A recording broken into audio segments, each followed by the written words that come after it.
মহিলারা যদি স্বপ্ন দেখে তার স্বামী অন্য কাউকে বিয়ে করছে, তাহলে এ স্বপ্নের ব্যাখ্যা কি? আমাকে এক বোন কয়েকদিন আগে ফোন দিয়ে মিনিমাম 24 থেকে 25 বার ফোন দিয়েছে। ফোন দিয়ে বলছে যে হুজুর, আমার একটা স্বপ্নের ব্যাখ্যা অবশ্যই জানতে হবে, যে আমি স্বপ্নে দেখেছি যে আমার স্বামী স্বপ্নে অন্য আরেক মহিলাকে বিয়ে করছে, এর ব্যাখ্যা কি? এটা আপনাকে একটু প্রমাণ করতে হবে। মনে রাখবেন, স্বপ্নের কিন্তু একটা ভ্যালু রয়েছে। Dream is not a silly matter in Islam. ইসলামের স্বপ্ন কোনো খেলতামাশার বিষয় নয়, একটা মারাত্মক গুরুত্ব রয়েছে স্বপ্নের। এবং কি স্বপ্ন 3 প্রকারের হয়ে থাকে। আপনারা যদি স্বপ্নের কনসেপ্ট ক্লিয়ার না হন তাহলে ব্যাখ্যাগুলো বুঝবেন না। স্বপ্ন 3 রকমের হয়ে রয়েছে। এক প্রকার স্বপ্ন হচ্ছে আর রুইয়া সলিহা, যেটা সত্য স্বপ্ন, যেটা রহমানিও বলা হয়, আর রুইয়া রহমানি। আরেকটা হচ্ছে আর রুইয়া শয়তানি, অর্থাৎ শয়তান প্রদত্ত যে স্বপ্ন দেখানো হয় এই স্বপ্ন। আরেকটা হচ্ছে সারাদিন আপনি যে চিন্তা চেতনা, যে চিন্তা ভাবনা করেন, এটার আলোকে আপনি একটা স্বপ্ন দেখলেন, এটাও একটা স্বপ্ন। সুতরাং এই 3 প্রকারের স্বপ্ন হয়ে থাকে। যেটা সত্য স্বপ্ন, এটা আল্লাহ রাব্বুল আলামিন নিজে দেখিয়ে থাকেন। আর যেটা শয়তানের প্রদত্ত স্বপ্ন, এটা শয়তান নিজে দেখিয়ে থাকে আপনাকে। সুতরাং স্বপ্ন এই 3 প্রকার। আর স্বপ্নের ভ্যালু হচ্ছে, আল্লাহর হাবিব সাল্লাল্লাহু আলাইহি ওয়াসাল্লাম জানিয়েছেন, স্বপ্ন হচ্ছে নবুয়তের 46 ভাগের 1 ভাগ। নবুয়তের ওহী যেমন অনেক বেশি নিশ্চিত এবং অবশ্যই হয়ে থাকে, তেমনি সত্য স্বপ্ন নবুয়তের 46 ভাগের 1 ভাগের সমপরিমাণ। এবং কি আল্লাহর হাবিব সাল্লাল্লাহু আলাইহি ওয়াসাল্লাম জানিয়েছেন, লাম ইয়াবকা মিনান নবুওয়াতি ইল্লাল মুবাশশিরাত, আমার উম্মতের জন্য নবুয়তের কোনো কিছু অবশিষ্ট নাই মুবাশশিরাত ছাড়া। সাহাবায়ে কেরাম প্রশ্ন করলেন, ইয়া রাসূলুল্লাহ, মুবাশশিরাত কি?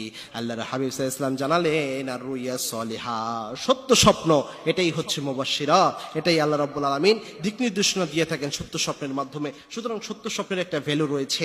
এখন কোনো মহিলা যদি স্বপ্নের মধ্যে বিয়ে দেখে, মুহাম্মদ ইবনে শিরিন, তিনি ছিলেন স্বপ্নের বিখ্যাত স্বপ্ন বিশারদ। তিনি তার স্বপ্নের ব্যাখ্যা গ্রন্থে বেশ কিছু জিনিস নিয়ে এসেছেন। যেমন তিনি বলেছেন, কোনো মহিলা যদি এরকম স্বপ্ন দেখে যে সে তার নিজের স্বামীর সাথেই স্বপ্নে তার বিয়ে হচ্ছে, অথবা তার স্বামী তাকে বিয়ে করছে, এরকম কোনো কিছু যদি হয়, তাহলে বুঝতে হবে এটা একটা ভালো জিনিস। কেননা বিয়ে তো অনেক ভালো জিনিস, বিয়ে একটা পজিটিভ ইঙ্গিত দিয়ে থাকে। তবে কোনো মহিলা যদি দেখে যে স্বপ্নে তার স্বামী অন্য কোনো মহিলাকে বিয়ে করছে, তো এই ক্ষেত্রে অনেকটা খারাপ কিছু হওয়ার সম্ভাবনা থাকে, অনেকেই বলেছেন, তবে এটা নিশ্চিত নয়। তো এই ক্ষেত্রে, এই মহিলার ক্ষেত্রে যেটা হতে পারে, যে সে প্রায় সময়ই একটা অনিশ্চয়তায় ভুগে যে তার স্বামী আরেক জায়গায় বিয়ে করে কিনা। কেননা পরবর্তীতে তার হাজবেন্ডের সাথে আমার কথা হলো, সে বলল যে হুজুর, দেখেন অবস্থা, সব সময় এরকম সন্দেহ করে যে আমি আরেক জায়গায় বিয়ে করে ফেলি কিনা।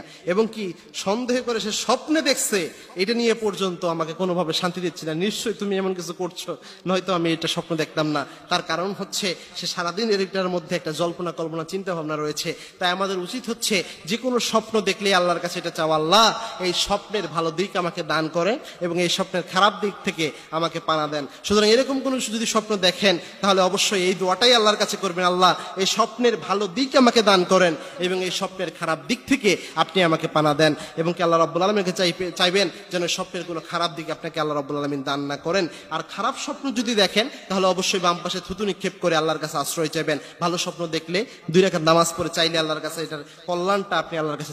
আল্লাহ রাব্বুল আলামিন এই আমলগুলো করার তৌফিক আমাদের সকলকে দান করুন।